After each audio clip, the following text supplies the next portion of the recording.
The Serengeti lay sweltering beneath a pitiless summer sun. Heat waves shimmered above the brittle yellow grass, and a parched wind rattled through the skeletal branches of aging acacia trees.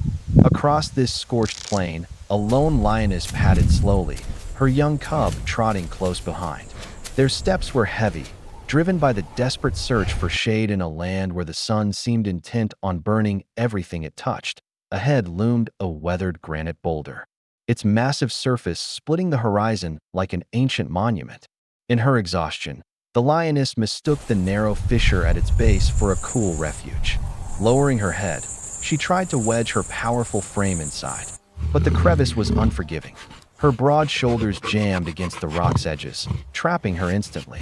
She heaved back, but the stone clamped around her like a vice. A guttural roar burst from her throat, reverberating across the open grassland. It mingled with the whistling wind and drifting sand, sending a wave of tense silence through the wild. The cub spun in confusion, circling the rock. His mews rose into small cries, his tear-bright eyes darting between his struggling mother and the unforgiving sky. The merciless heat seared down, and the distant shade of the trees was hopelessly far. The little one's legs trembled, its tongue lolling from thirst, its tiny body beginning to falter in the furnace of the day. Just then, the low growl of an engine broke the silence. A green pickup belonging to the Serengeti Ranger Station trundled along the dirt road, dust trailing behind its tires. Inside sat Samuel Ndlovu, calm and methodical even under pressure, and beside him, Amina Kweka, whose agility and sharp focus made her an invaluable partner. Their midday patrol had nearly ended when a strange, irregular roar reached their ears. They exchanged a look, slowed the vehicle, and veered off the path through thorny scrub. The sight that met them froze their breath. The lioness's head was wedged deep into a black slit of stone, her body straining uselessly. Near her feet, the cub swayed on unsteady legs, panting, but showing no hostility. Only plaintive groans that betrayed worry and exhaustion that Samuel's training kicked in. He scanned the terrain with binoculars, quickly whispering safety protocols to Amina. She was already pulling open the toolbox, her hands steady despite the gravity of the scene. Sliding an anesthetic dart into place, she swabbed the needle's tip with alcohol, inhaled deeply, and raised the rifle. The arrow hissed through the hot air and struck the lioness's shoulder. A furious growl tore out, echoing across the plain, but slowly it waned, first fierce, then ragged, until it dissolved into a trembling sigh. The cub crept forward, chuffing softly, then lay down where he could still see his mother, watching warily but not intervening, working swiftly. The rangers approached from behind the boulder. They tugged at the lioness's body, hoping to ease her free, but she was far too heavy. Sweat glistened on Samuel's brow as he threaded a rope beneath her shoulders. Amina anchored his stance by gripping his hips, but their combined effort achieved nothing. Shining a flashlight into the fissure, Samuel's heart sank. The stone's razor edge was biting into her neck. A strong pull could make the wound fatal. "We'll have to open the rock," Amina urged. Samuel nodded grimly, retrieving a hammer, chisel, and protective glasses. The first strikes rang out like hollow thunder, stone chips scattering with each blow. Dust plumed into the scorching air, clinging to sweat-streaked faces. The granite resisted stubbornly. Every chisel mark barely dented its surface. Minutes stretched into aching effort. They swapped turns, muscles burning, arms trembling. Through it all, the cub lingered close, uttering soft sounds that mingled with the metallic rhythm of their tools. An hour crawled past, yet the fissure yielded only slightly. Samuel realized they needed heavier equipment. Sprinting back to the truck, he hauled out a portable stone cutter. Amina unfolded the dust cover, checked the water tank, and steadied her stance. The cutter's blade shrieked against rock, spitting sparks like a sudden shower of stars. Acrid smoke of scorched granite and metal filled the air. Amina doused the blade to keep it cool, her eyes fixed on the widening groove. The crevice slowly opened, jagged flakes breaking loose, revealing raw stone glistening beneath. Meanwhile, she poured a little water into a shallow dish, sliding it cautiously toward the cub. Its small tongue flicked eagerly, drinking with desperate relief before nibbling the beef scraps she had set down. but its gaze never strayed far from its mother's still body. When the cutter had weakened the rock, they returned to chisels, striking in rhythm along the new fault lines. At last, with a resounding crack, a slab split free, tumbling to the ground. The gap yawned wider.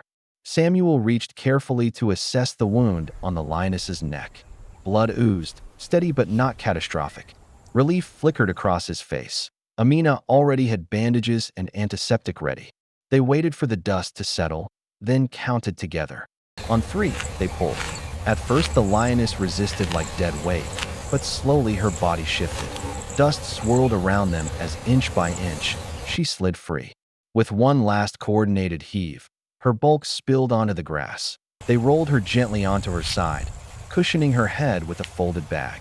Samuel dabbed the gash with iodine-soaked gauze, cleansing away grit and blood. He wound an elastic bandage snugly around her throat, careful not to impede her breath. The sun was still merciless, but the immediate danger had passed. The cub pressed closer, purring anxiously.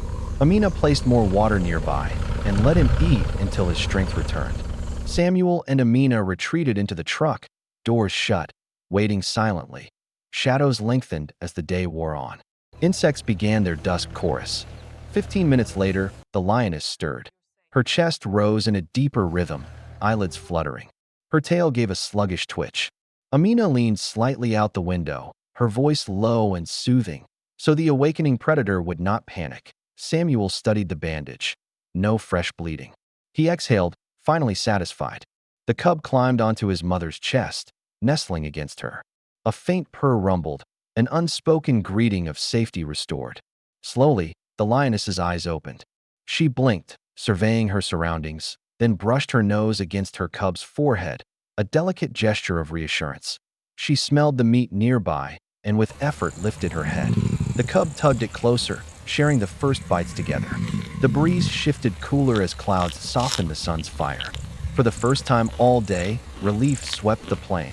Amina meticulously recorded details, the time of recovery, water intake, and wound condition for the regional center. Samuel photographed the scene, logging GPS coordinates for follow-up monitoring. When their meal ended, the lioness rested again, occasionally glancing toward the pickup with a gaze not hostile but watchful, almost contemplative. With renewed strength, she rose shakily, testing her bandaged neck. The cub rubbed his head against the cloth, sniffing the antiseptic smell, then walked at her side. The rangers set aside extra meat and backed their truck further away. Samuel radioed headquarters, reporting the rescue's success and noting the placement of temporary camera traps for continued observation. Amina proposed adding warning signs around similar rock formations to reduce future incidents. Samuel agreed, scribbling reminders for patrol adjustments and safety gear provisions. As twilight descended, the lioness lifted her head, releasing a soft but steady roar. It no longer rasped with pain. It was whole again, though subdued. Her cub trotted ahead, leading her toward gentler grass under the fading sun. Amina lifted her camera, capturing the poignant moment, a frame embodying the essence of wildlife protection. Samuel started the engine, and the pickup rolled away, dust curling in the cool wind. On the radio, he confirmed the case's closure and the plan for ongoing surveillance. Behind them, the lioness and her cub paused in the long grass. Side by side, they rested their heads together, ears twitching to distant birdsong. The Serengeti seemed to breathe again, calmer now that life had been spared. The rangers departed with fatigue washed away by quiet joy. In their wake lay the smell of antiseptic, traces of stone dust, and the silent promise of continued vigilance. On this sun-scorched plain, a dangerous entrapment had ended not with tragedy, but with gratitude, a reminder of the delicate balance between survival and rescue in the wild heart of Africa.